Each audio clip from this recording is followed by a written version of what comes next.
Hi everyone, I'm Shelly and you're watching There's No Place Like Home. It's January, the holidays are over, so I think it's time to talk about homeschooling with anxiety and depression.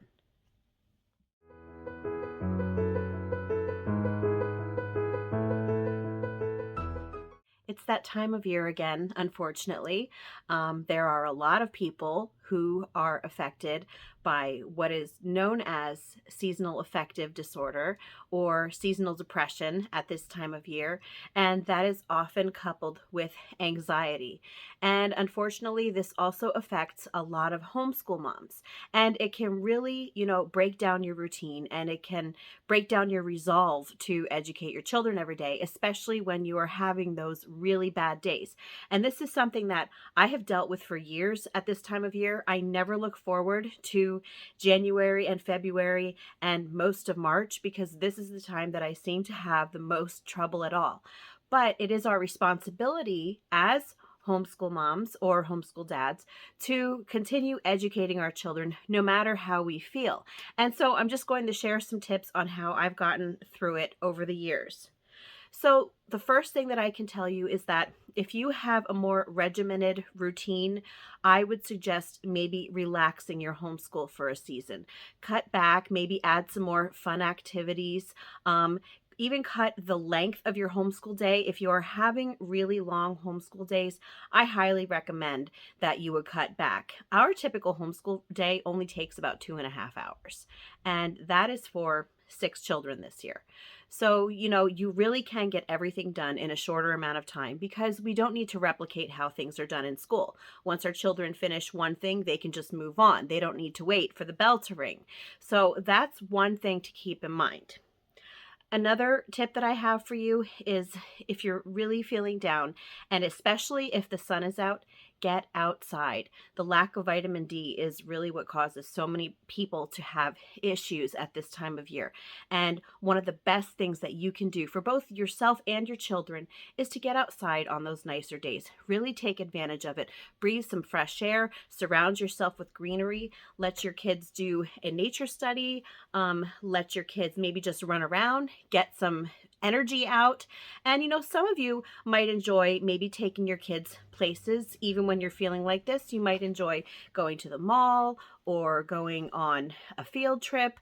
I know that when I'm feeling like this, I tend to shy away from stuff like that because with me, it gives me more anxiety to be in places like that.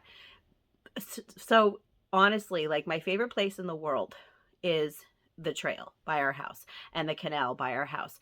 And I always look forward to that time in usually around March when the really bitter cold ends and we can start taking our walks again. And this is so therapeutic for me. So really, just stop what you're doing for your homeschool day. It'll be there when you come back. It'll still be there the next day, next week.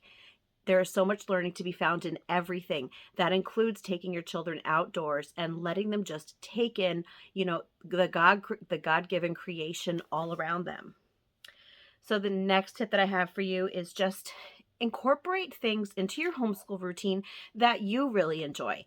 How many times have I told you that you should always incorporate things that your children enjoy into your homeschool routine because we want them to really enjoy learning. As homeschool moms, though, I think it's nice that we also will incorporate things that we enjoy because we are also in this. We're all in this together, right? And this is one of those things. So, if you enjoy crafting and if it really lifts your spirits, incorporate some of that into your homeschool routine. If you like even off the wall things like cryptozoology, incorporate that into your homeschool routine. Some other ideas are like architecture. If you like studying architecture, I love architecture. And that's one other thing that I do when I go outside and need that fresh air is we will take a walk around the neighborhood and just look at the architecture of different houses, different buildings, take pictures of the really pretty ones or the really interesting ones. There's another idea. If you really like scrapbooking, come up with a way for your children to maybe start scrapbooking about the things that they're learning about, and you can scrapbook right beside them. So don't forget yourself in the homeschool routine. Yes, you're educating your children, but they're going to pick up on your enthusiasm. And again, this is a really great way to just lift your spirits when you're kind of feeling down. Another tip that I have is just for when you're having like a really off day, read, read, and read some more. Whether you're just sharing a read aloud with your children and you're just reading to them, maybe all sitting down, covered with those blankets, all having some hot chocolate, maybe light some scented candles, really give yourself that nice atmosphere. What do they call that? Hygge, I think it's pronounced, Hyggge. It's Danish, and it really means like a home-like atmosphere where you are, it's very sensory, very relaxing. And that is a phenomenal thing to do when you are feeling like this, to just sit and read with your kids when you are surrounded by comfort. If you are not up to reading aloud to your children, you could always use an audiobook. There are sometimes videos on YouTube where they are reading books aloud, or you can just let your children read on their own. And this might be a really great day for you to allow your children to choose what they read. And I recommend giving your children a say in what they read all the time.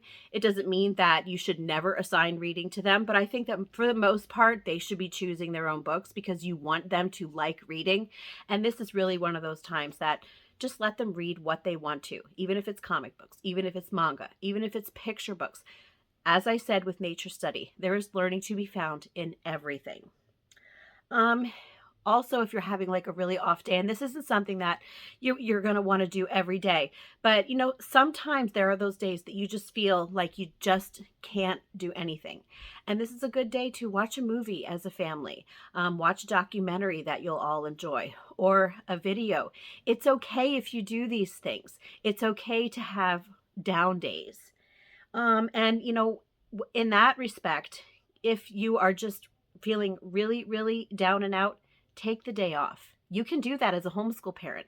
We can homeschool on whatever days we want. We don't have anyone telling us what days we have to homeschool. We don't have anyone telling us what times we have to homeschool, even what times of year we homeschool. We can literally do it anytime that we want. And so, yeah, if you need to take the day off, take it off. So the last thing that I want to just share with you is you should always remember that even if you are going through a tough time with anxiety, with depression, sometimes just if you have some semblance of a routine with your homeschool day, that really can help you to take your mind off of whatever troubles you have, whatever troubles are bothering you at that point in time. It just redirects you. It helps you to lessen your worries. And always remember that this too shall pass. One other thing that I want to share, and I don't have it here, is that, like, this is not product placement at all, but one thing that has helped me so much with my anxiety is something called Stress B Complex. So I suggest you go to the store and look for that, or maybe go on Amazon and look for it. Again, I'm not getting paid to say this or anything. I didn't even say the brand of it, but it's called Stress B Complex, and it has helped me so much. I can't even describe well, yeah, I can describe the difference. I have not had a single panic attack. I used to wake up sometimes, with panic attacks, and I have not had one since I started taking this.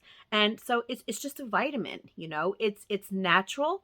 It's not bad for you. It's not coming, from big pharma. So just try it. And that's all that I have for you today. If you like this video, give it a thumbs up. If you haven't subscribed yet and would like to hear more of what I have to say, I would love if you would do that. If you have any questions or comments, you can leave one either here or over on Instagram. And if you like my work and would like to check out my Patreon page, I will leave a link in the description box for that as well. And I hope you have a great day.